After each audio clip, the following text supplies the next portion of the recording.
Irmãos, vamos abrir as nossas Bíblias no Evangelho de João, capítulo 15. Evangelho de João, capítulo 15, versículo 9, 10, versículo 9 ao 17. Evangelista João, capítulo 15, versículo 9 ao 17. João é comumente considerado o apóstolo do amor. Todos encontraram? Amém? Então vamos ler. Como o Pai me amou, assim também eu vos amei. Permanecei no meu amor. Se obedecerdes aos meus mandamentos, permanecereis no meu amor, do mesmo modo que eu tenho obedecido aos mandamentos de meu Pai e permaneço no seu amor. Eu vos tenho dito essas coisas para que a minha alegria permaneça em vós e a vossa alegria seja plena. O meu mandamento é este: amai-vos uns aos outros, assim como eu vos amei. Ninguém tem maior amor do que aquele que dá a própria vida pelos seus amigos. Ninguém tem maior amor do que aquele que dá a própria vida pelos seus amigos. Vós sois meus amigos se fizerdes o que vos mando. Já não vos chamo servos, pois o servo não sabe o que o seu senhor faz. Mas eu vos chamo amigos, pois vos revelei tudo quanto ouvi de meu Pai. Não fostes vós que me escolhestes, pelo contrário, eu vos escolhi e vos designei a ir dar frutos, e fruto que permaneça, a fim de que o Pai vos conceda tudo quanto lhe pedirdes em meu nome. Isto vos ordeno, amai-vos uns aos outros. Vamos orar novamente? Senhor Deus e eterno Pai, agradecemos pelo teu amor, agradecemos, Pai, porque o Senhor nos amou primeiro. Agradecemos pelo nosso chamado, a nossa vida, a nossa vocação. Agradecemos, Pai, porque o Senhor é bom e continua sendo bom eternamente, Pai. Obrigado pela comunhão dos santos. Obrigado por tudo que o Senhor tem nos feito. Que o Senhor venha abençoar o pastor Johnny, que o Senhor venha abençoar a família dele, que o Senhor venha cercá-lo, Pai, com a sua graça, com o seu amor e com a sua benevolência, Pai. Que o Senhor venha curar os corações feridos, porque o Senhor é Deus que tudo pode e nenhum dos seus planos podem ser frustrados, Pai. Que o Senhor venha abençoar essa ministração. O vaso é de barro, meu Pai, mas a excelência vem do Senhor. Nos conceda graça sobre graça, para que dia após dia nós venhamos estar mais satisfeitos no Senhor. Amém. Irmãos, eu quero intitular essa mensagem como o fruto do amor por meio da obediência. Se nós amamos a Cristo Jesus, se nós amamos a Deus, nós devemos obedecê-lo. Quem crê, obedece. E é muito interessante que muitas perguntas têm surgido e têm sido levantadas sobre o que é a igreja verdadeira. O que é ser igreja? Como eu me identifico como cristão? O que seria um cristão? Principalmente nessa era contemporânea, as pessoas olham para a esquerda, olham para a direita e se perguntam: o que é igreja? Porque tem muitos evangelhos sendo pregados que nós olhamos a palavra de Deus e nos perguntamos: espera aí, parece que isso não é o evangelho.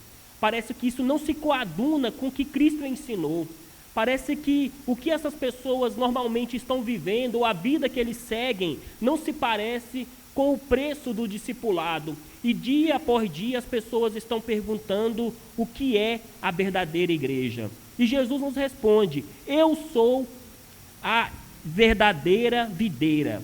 Todos os que estão unidos, realmente unidos ao Senhor eternamente, são membros dessa igreja verdadeira. Ou seja, se nós estivermos unidos com Cristo Jesus, se de fato a nossa união vital e mística com Cristo Jesus é verdadeira, nós somos a igreja do Senhor.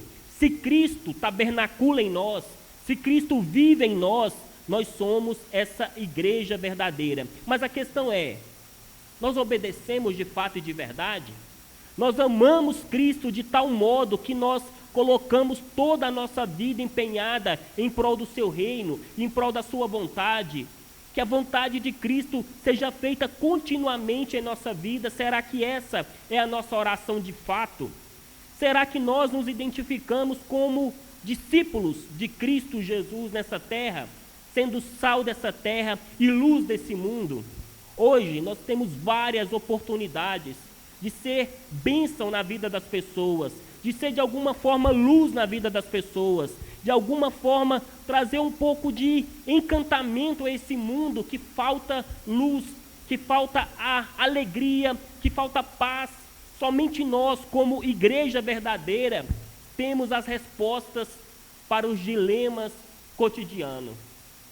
Somente nós, como igreja verdadeira, temos as respostas aos dilemas que as pessoas estão padecendo. Mas a questão é, será que nós, como cristãos, amamos de tal forma as pessoas que estão lá fora, que nos empenhamos continuamente para que a vida dessas pessoas sejam transformadas? Para que eles se tornem, assim como nós, cristãos de fato e de verdade? A verdadeira igreja militante e triunfante se manifesta por meio do fruto do amor. O que seria a igreja militante? Essa igreja que está lutando, que está se empenhando para que dia após dia o nome de Cristo seja exaltado e glorificado nesse mundo. Não há esperança para a humanidade fora de Cristo Jesus. Não há esperança para o homem fora de Cristo Jesus. A Bíblia nos fala que os homens estão mortos em delitos e pecados, sem Deus e sem esperança no mundo. Os homens continuamente andam de mal a pior. A ciência não pode melhorar o homem. A política não pode melhorar o homem. A filosofia não pode melhorar o homem. Somente o Evangelho traz transformação ao coração do homem que está morto em delitos e pecados. E esse Evangelho é justamente a esperança desse mundo que padece. E nós, como cristãos, temos esse Evangelho a pregar continuamente às pessoas que estão padecendo. Portanto, o fruto do amor é justamente a obediência. Mas um amor que também é fruto da obediência aos mandamentos do Senhor. Se Deus deu esses mandamentos a nós, que venhamos cumpri-lo cabalmente. Jesus Cristo é o cumprimento legal e total dos mandamentos de Deus. Leiamos o versículo 9 e 10. Como o Pai me amou, assim também eu vos amei. Permanecei no meu amor. Se obedecerdes aos meus mandamentos, permanecereis no meu amor, do mesmo modo que eu tenho obedecido aos mandamentos de meu Pai e permaneço no seu amor. Em Gênesis, Deus nos mostra, em Gênesis 3, que houve uma queda. Deus disse a Adão: no dia em que dela comerdes, certamente morrerá. O homem, por meio da desobediência e por meio de uma autossuficiência em si mesmo, ele come do fruto e desobedece a Deus. E por meio dessa desobediência vem o pecado em toda a humanidade. O pecado afetou o homem por inteiro. Todo o corpo do ser humano é somente para o mal e nunca para o bem. Todos os homens estão distantes de Deus, distantes da graça de Deus por conta do pecado de Adão. Adão se torna representante federal de toda a humanidade pós-queda. Deus disse a Adão: Adão, maldito é o mundo por sua causa, nascerá espinhos e abrolhos. Ele disse à mulher que com muitas dores ela daria à luz a filhos. Por quê? Por conta do pecado que afetou toda a humanidade. A Bíblia fala em Gênesis que toda a inclinação do homem é somente para o mal e nunca para o bem. Por isso os homens estão distantes dessa graça e eles não podem voltar de forma alguma sem Cristo Jesus, pois Jesus mesmo disse: sem mim nada podeis fazer. É Cristo que encontra o homem pecador e traz de volta esse homem ao reino de Deus. Portanto, Cristo se torna o nosso representante federal por meio da obediência que ele cumpriu cabalmente dos mandamentos do Senhor. Olha o que o texto diz: eu tenho obedecido aos mandamentos de meu Pai e permaneço no seu amor. Cristo Jesus se torna nosso representante federal. Nós, como cristãos, não temos nenhuma capacidade em nós mesmos. Nós, como cristãos, não temos capacidade de obedecer esses mandamentos se Cristo Jesus não tabernaculasse em nós. Se Cristo Jesus não vivesse em nós por meio do poder do Espírito Santo e por meio da vida do Espírito Santo que se manifesta continuamente em nós.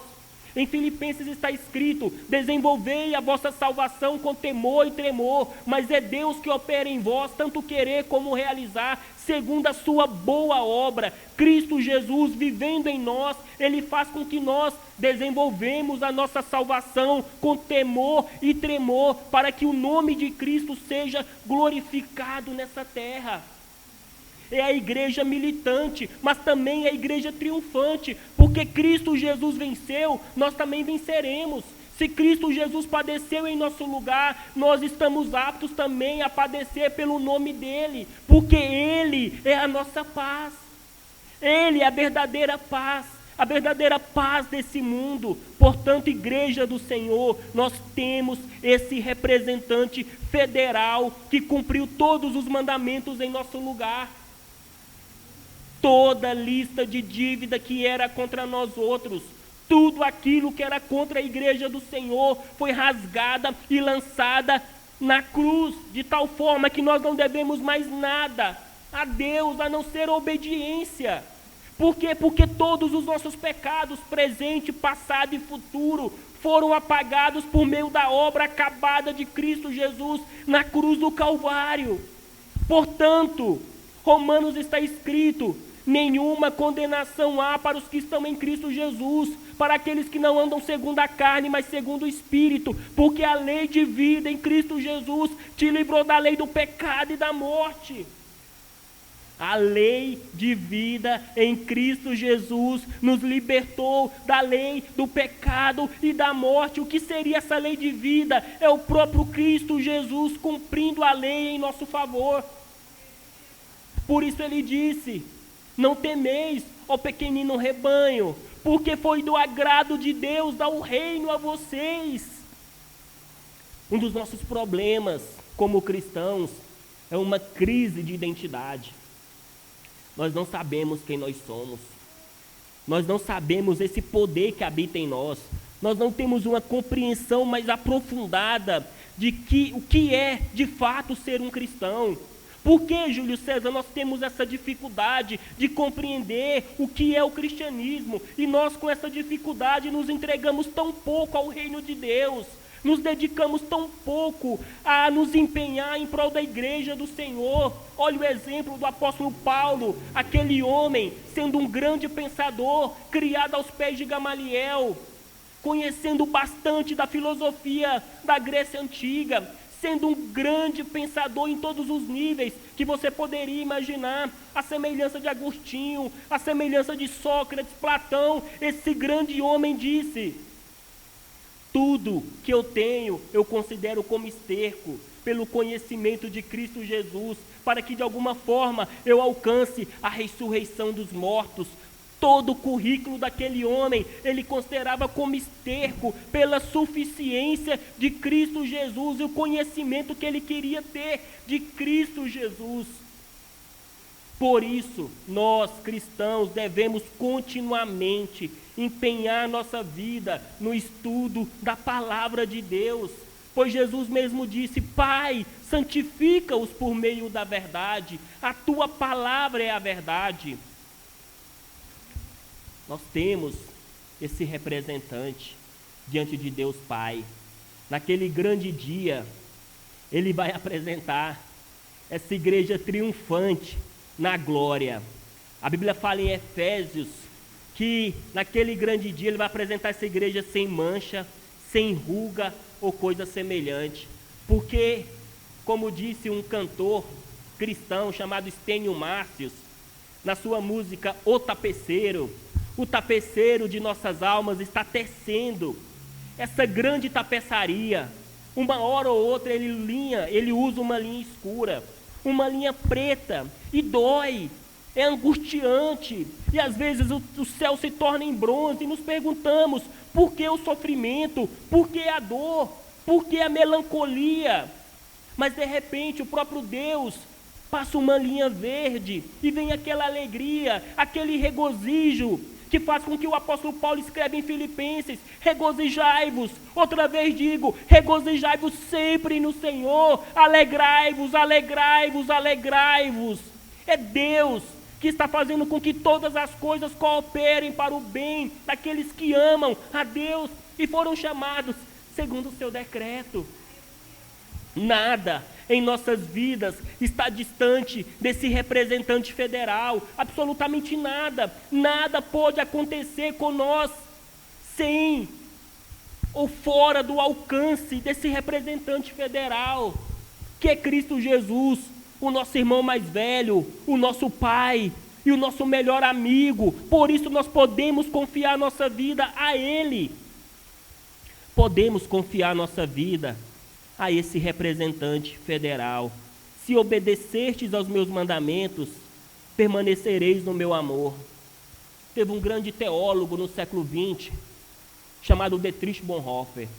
Ele escreveu um livro chamado O Discipulado. E nesse livro, ele escreve: quem crê, obedece. Mas depois eu queria que vocês pesquisassem um pouco sobre a vida de Dietrich Bonhoeffer. Foi um grande pensador na Alemanha. O pai dele era um grande psiquiatra na Alemanha. O irmão dele estudava com Einstein. E de repente, aos 15 anos, Dietrich Bonhoeffer fala para o pai: pai, eu quero ser um pastor, quero ser um teólogo. E o pai dele fala: meu filho, você perdeu a cabeça. Você vai ser um teólogo. A igreja está vendida, a igreja é burocrática. E ele fala: então vou reformar a igreja. E esse homem começa a contemplar a ascensão de Hitler na Segunda Guerra Mundial. E ele começa a fazer um seminário chamado Seminário Confessante. E ele começa a discipular esses cristãos. E por ordem de Hitler, todos os cristãos e pastores que estavam sendo discipulados por Bonhoeffer são mortos na guerra. E por fim, Dietrich Bonhoeffer pega 7 judeus e leva para a Suíça, através de um esquema para tirar aquelas pessoas que estavam padecendo e seriam mortas. E Hitler descobre isso, a Gestapo descobre isso e prende Dietrich Bonhoeffer.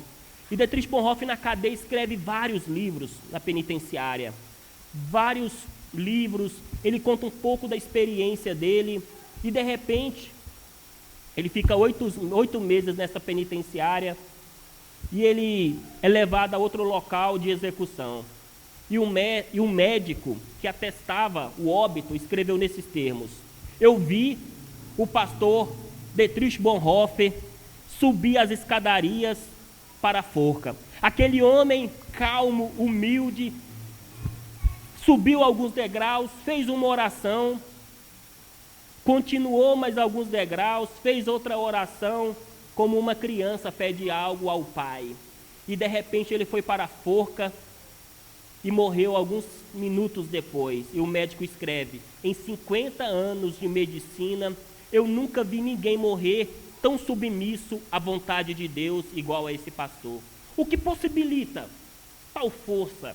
O que possibilita tal resistência e resiliência?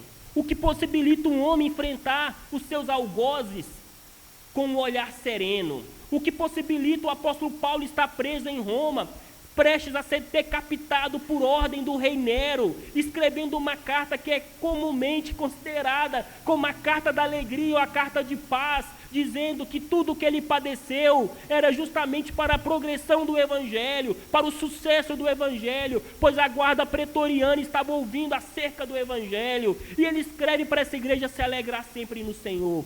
O que possibilita isso tudo é conhecer Cristo Jesus.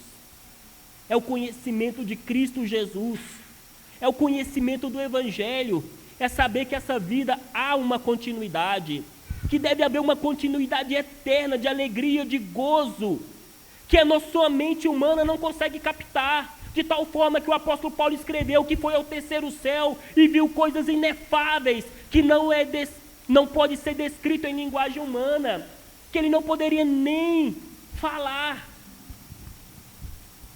Porque nós, como cristãos, sabemos que Cristo Jesus venceu em nosso lugar, padeceu em nosso lugar, venceu a morte em nosso lugar, venceu os nossos pecados e ressuscitou ao terceiro dia, está à destra de Deus intercedendo por nós continuamente. Por isso, nós regozijamos em Deus Pai. E eu vos tenho dito, versículo 11, essas coisas para que a minha alegria permaneça em vós e a vossa alegria seja plena ou completa. Jesus nos promete plena alegria. Mas como que vem essa alegria? Porque o Evangelho não é a respeito da felicidade. O Evangelho não diz nada sobre alegria. Cristo Jesus não morreu na cruz do Calvário para nos tornar alegres. Muito pelo contrário, às vezes o Evangelho traz sofrimento, às vezes o Evangelho traz dor, e às vezes, como aconteceu na igreja primitiva, o Evangelho nos leva ao caminho do martírio, da morte, e às vezes isso literalmente. Então, Júlio César, o que significa essa alegria? Essa alegria só vem por meio da santidade. Sede santos, assim como o Pai é santo. Quanto mais nos aproximamos de Deus por meio da santidade, mais alegria o cristão tem. Quanto mais ele conhece a respeito de Cristo Jesus, mais alegria ele vai ter. A alegria só vem por meio da obediência aos mandamentos. Eu vos tenho dito essas coisas para que a minha alegria permaneça em vós e a vossa alegria seja completa. Sem obediência não há alegria. Sem obediência não há regozijo.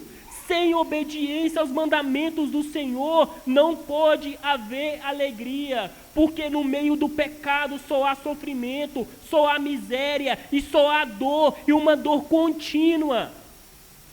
O pecado é um ídolo.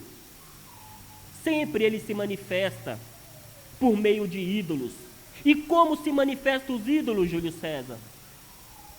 Quando a nossa suficiência em Cristo Jesus está sendo minada, nós começamos a colocar nossa suficiência em outra coisa. E isso é tão sutil, porque às vezes pode ser uma coisa boa.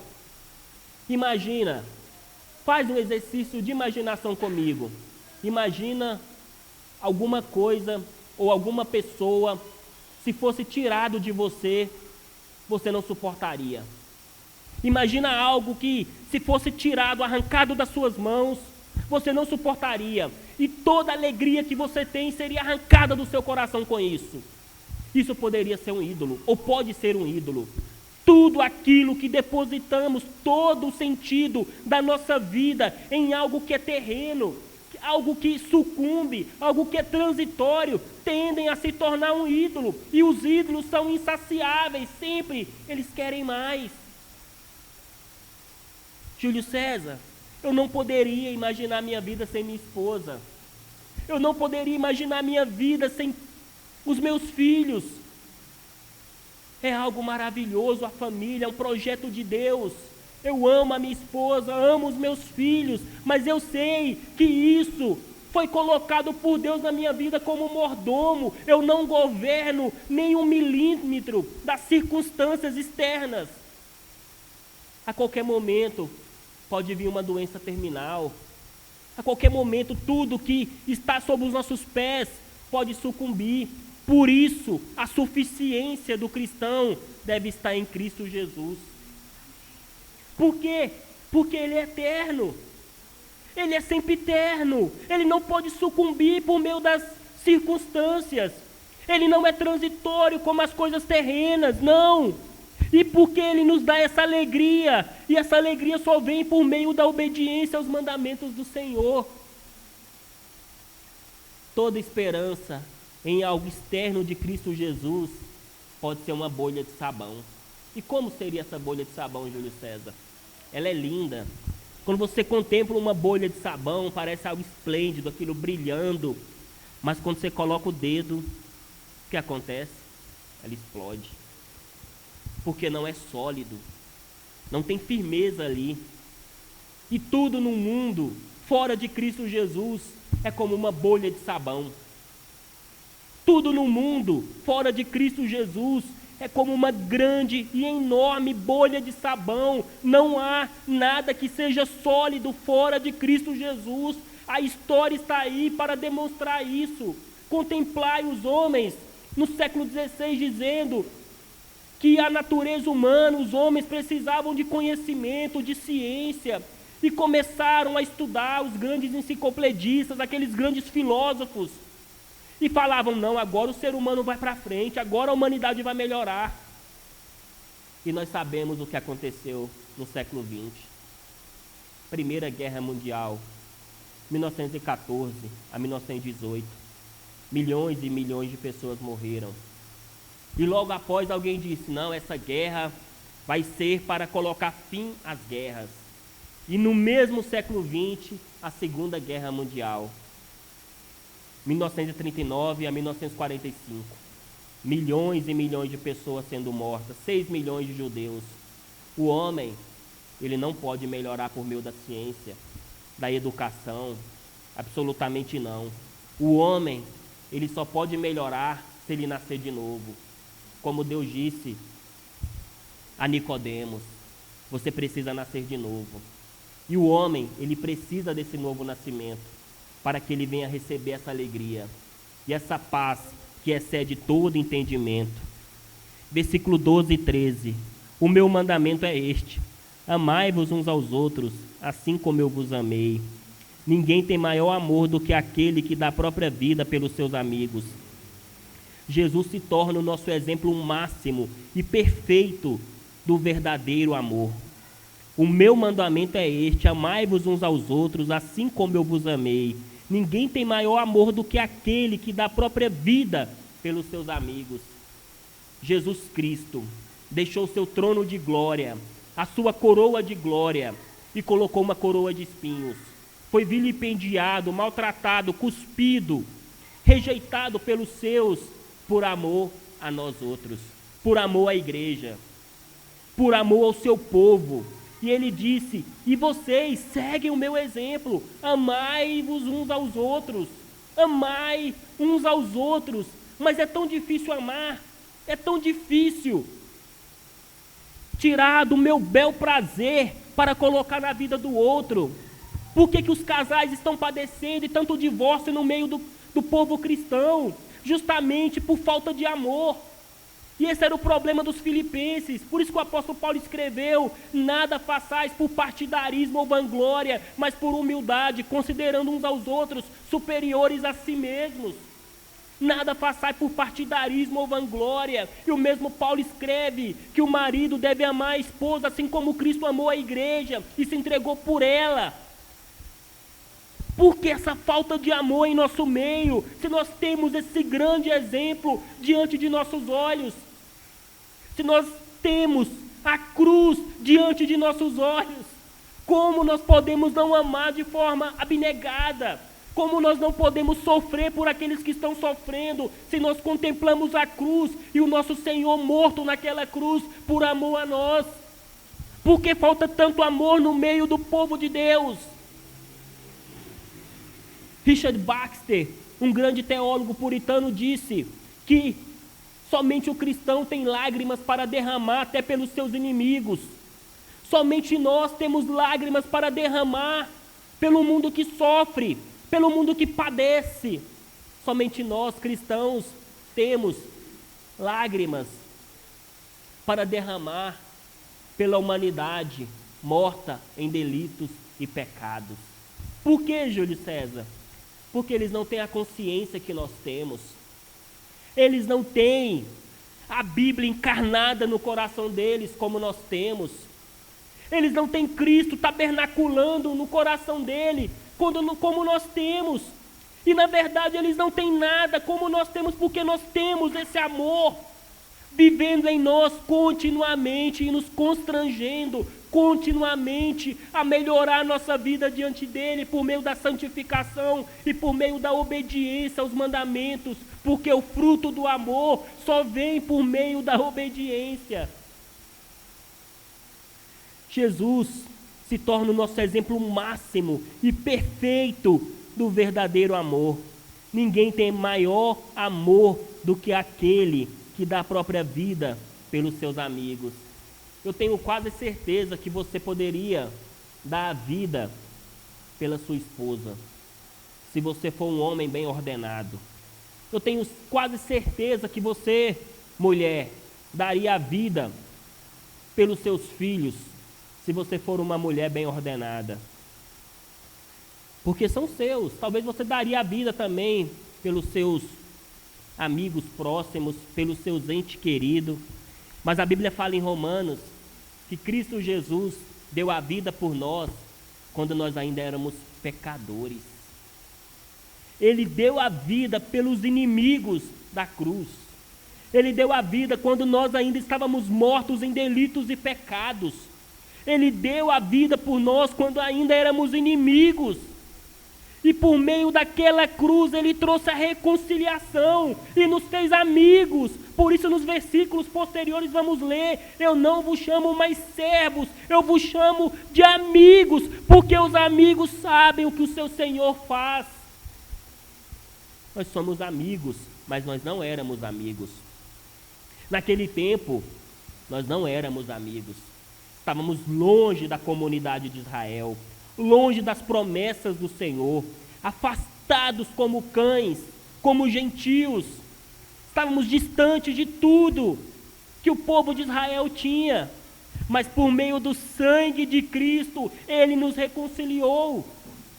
Por meio do seu sangue, Ele quebrou a parede de divisão que era contra nós e nos reconciliou.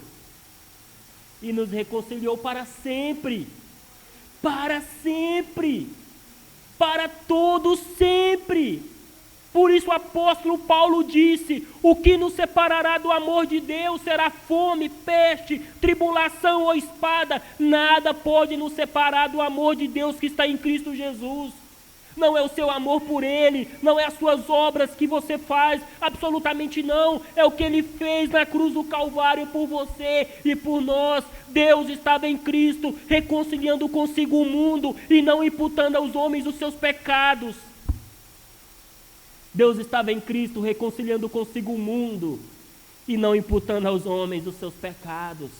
Ai de nós, se Ele imputasse os nossos pecados em nós mesmos.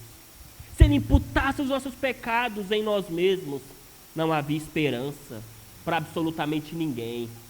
Ele tomou os nossos pecados para si mesmo. Ele se fez maldição naquela cruz. Maldito é aquele que for pendurado no madeiro, está escrito na lei, no Pentateuco. Ele se fez maldito por nós. De tal forma que está no Salmo 22, Deus meu, por que me desamparaste? Todos os meus ossos estão desconjuntados. Perfuraram as minhas mãos e os meus pés e me reputaram como um verme. Ali está o salmista retratando o que aconteceria na cruz do Calvário. E por que ele padeceu tanto? Por que ele sofreu tanto se ele não tinha pecado? E se ele cumpriu todos os mandamentos cabalmente do seu Pai? Porque ele estava sofrendo em nosso lugar. Porque Ele era o nosso representante federal e porque Ele estava levando todos os nossos pecados naquela cruz do Calvário. Por isso agora, Ele é o nosso Pai, o nosso dono. Ele comanda a nossa vida. Nós não temos suficiência em nós mesmos para governar a nossa vida. É Cristo que governa cada centímetro quadrado de nossa vida. É Cristo que governa e deveria governar cada pensamento, cada livro, cada filme, cada literatura. É Cristo Jesus que deveria governar todos os aspectos da vida do cristão. Nada na vida do cristão deveria estar à parte de Cristo Jesus. E continuamente eu deveria me perguntar se essa profissão glorifica a Deus, se esse casamento glorifica a Deus, se a minha vida como um todo glorifica a Deus, porque eu sou um cristão, e o cristão vive uma vida de obediência.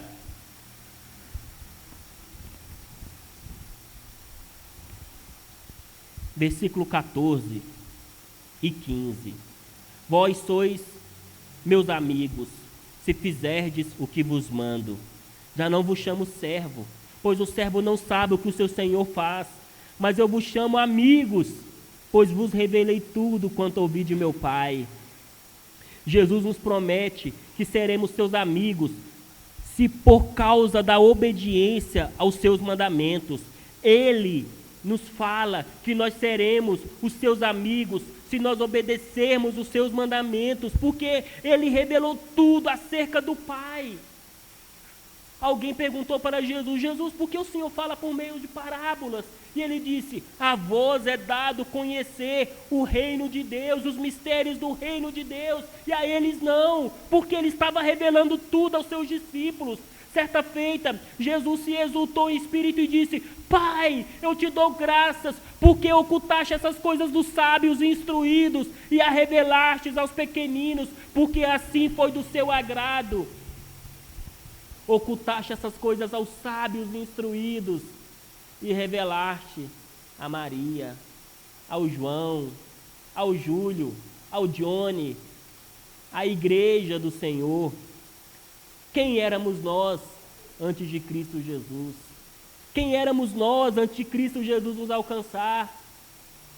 O apóstolo Paulo fala que eram coisas que nós somente nos envergonha, ou somente traz vergonha a nós. Por quê? Porque era uma vida sem sentido. E agora nós sabemos que o sentido da nossa vida está em algo, está em alguém que não pode ser arrancado de nós. Nem por nós mesmos. Nem por nós mesmos. Porque ele nos comprou por um preço. E qual foi esse preço, Júlio César? Cada gota de sangue derramada naquela cruz estava trazendo reconciliação e perdão. Cada gota de sangue derramada naquela cruz estava trazendo os seus amigos para si mesmo. Portanto, nós devemos ter em mente que nós não podemos fazer absolutamente nada sem Cristo Jesus. Sem mim, nada podeis fazer. Sem esse amigo íntimo e sem essa obediência a esses mandamentos, você não pode ser um bom pai, meu amigo. Você não pode ser uma boa esposa. Você não pode ser um bom cidadão na sociedade. Você não pode ser a luz desse mundo. Sem Cristo Jesus, nós não temos absolutamente nada. Sem o Espírito Santo vivendo em nós, nós não temos absolutamente nada.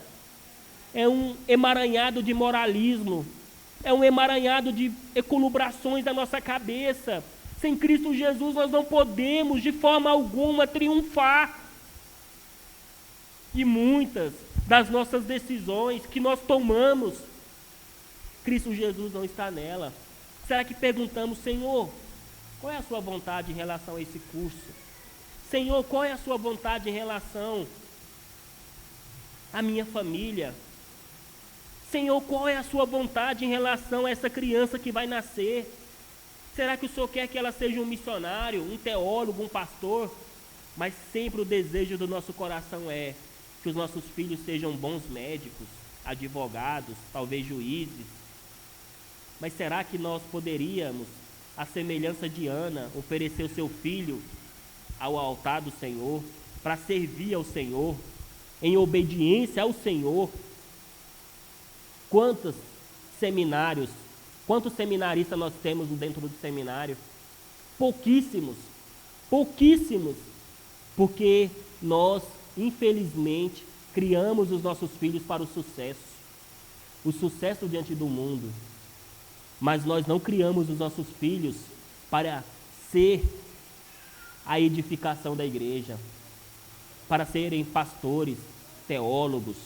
Não que eles não devam ser juízes, advogados, médicos, mas a questão é: será que pelo menos eu consigo enxergar uma vocação no meu filho para o ministério? Será que pelo menos eu introduzi essa vocação no coração dele? Já não vos chamo servos, pois o servo não sabe o que o seu senhor faz, mas eu vos chamo amigos, pois eu vos revelei tudo quanto ouvi de meu Pai.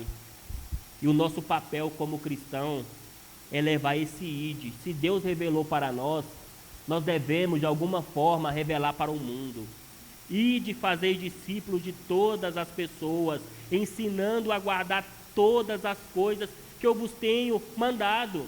Ide pelo caminho. Você está cozinhando, vai ensinando. Você está lavando, vai ensinando. Você está trabalhando, vai ensinando. Ide pelo caminho fazendo discípulos. E a nossa crise hoje em dia, como cristão, é que nós não sabemos o preço do discipulado. Nós não sabemos o que é ser um discípulo de Cristo Jesus. Leia as cartas do Novo Testamento e você vai perceber uma nota de radicalismo total em relação ao mundo.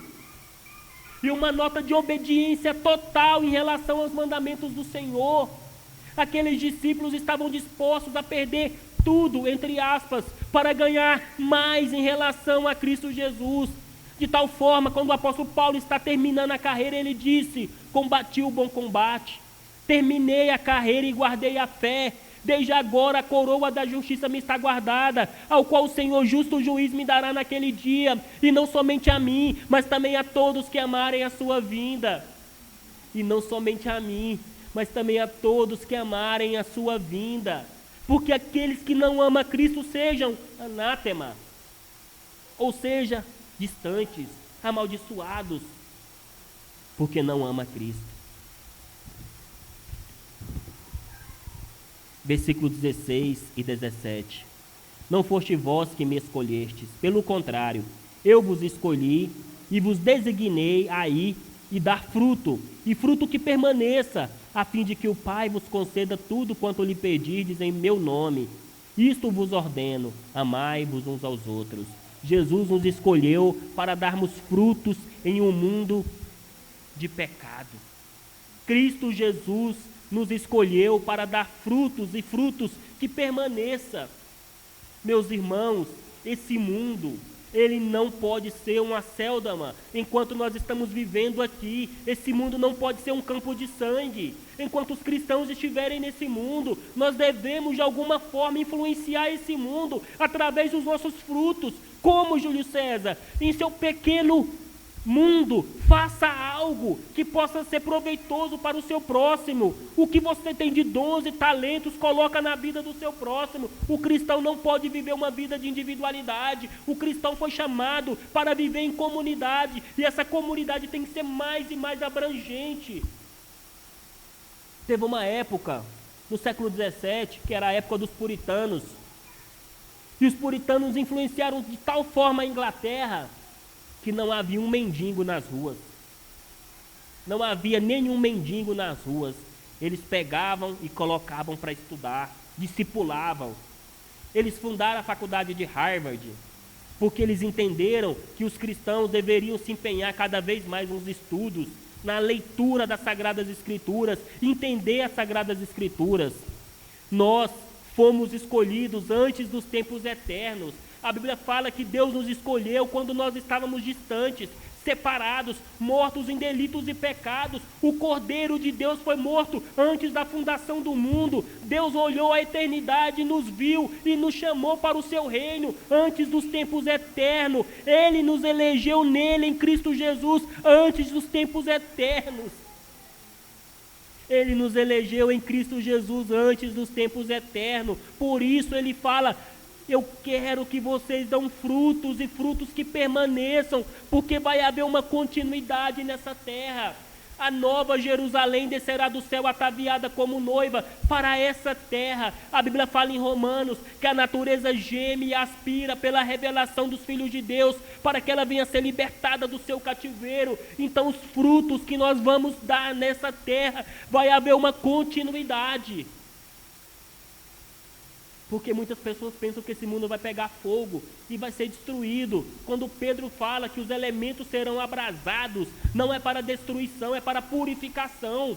Quando você lê o Salmo 104, e peço que vocês leiam quando chegar em suas casas, vocês vão contemplar o salmista dizendo sobre a criação e sobre todas as coisas, e de repente no final do salmo ele fala: sejam os pecadores destruídos da face da terra. O problema do mundo é o pecado, e o antídoto do pecado é Cristo Jesus, e somente os cristãos têm esse antídoto. Nós somos o corpo de Cristo nessa terra. Nós somos a luz desse mundo. Nós somos o sal dessa terra, e nós devemos iluminar. Mas não é uma iluminação apontada para nós mesmos. É uma iluminação como um farol indicativo de Cristo Jesus. Ele vai retornar. Ele veio como cordeiro, foi imolado na cruz, mas ele voltará como leão. E esse leão não pode ser domesticado. Ninguém pode domesticar esse leão. Esse leão não pode ser domado. Esse leão há de governar esse mundo com cetro de ferro. E nós estaremos com ele por toda a eternidade. Cristão, leve a sua vida a sério em relação a essa eternidade. Cristão, não se perca em futilidades. Cristão, não se perca na bolha de sabão que o mundo coloca diante de você. Cristão, não se perca na feira das vaidades, como disse o peregrino. Cristão, não se perca nem em coisas aparentemente boas, que vai tirar você do foco de ser um bom cristão diante de Deus, diante desse mundo, diante da Trindade Santa e Bendita. Cristão, não perca de vista o bosque por conta das árvores. O bosque é mais lindo. O bosque é muito mais lindo. As árvores são árvores, mas o bosque é esplêndido. E o bosque é justamente o reino de Cristo. O bosque é justamente o reino eterno de Cristo. Começou em um jardim e vai terminar numa grande cidade. E nós estaremos nessa cidade pura, bendita, eterna e sempre eterna. Sem pecado, sem dor, sem dolo, sem ruga ou coisa semelhante. E qual, Júlio César? É o exemplo máximo desse amor. Está em Filipenses. Tende em vós o mesmo sentimento que houve em Cristo Jesus, pois ele, subsistindo na forma de Deus, não julgou como usurpação ser igual a Deus, mas antes a si mesmo se humilhou, assumindo a forma de servo e tornando obediente até a morte, e morte de cruz. Pelo que Deus o exaltou sobremaneira e lhe deu o nome que está acima de todos os nomes, para que ao nome de Cristo Jesus se dobre todo o joelho, tanto no céu como na terra, como embaixo da terra. Ele é o exemplo máximo de obediência e ele vive em nós. Que nós, como igreja do Senhor, venhamos nos despertar em uma vida que desemboca em obediência a Deus. Porque somente a obediência traz alegria, alegria proveniente do Espírito Santo de Deus. O mundo não pode gerar bons frutos. O mundo não gera absolutamente nada de bom, nada, absolutamente nada de bom. E é por meio dos filhos de Deus que esses frutos são gerados.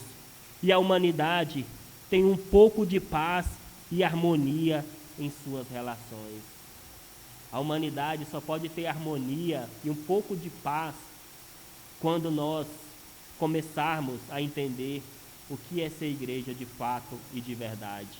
E eu conclamo a vocês que venha ruminar essa pregação no decorrer da semana, que venha meditar sobre Filipenses, sobre João 16, 17, que venha meditar nesses versículos que foram pronunciados, e que dia após dia você venha cumprir essa meta de ser um cristão melhor e não se perder nas feiras da vaidade. Amém? Vamos orar?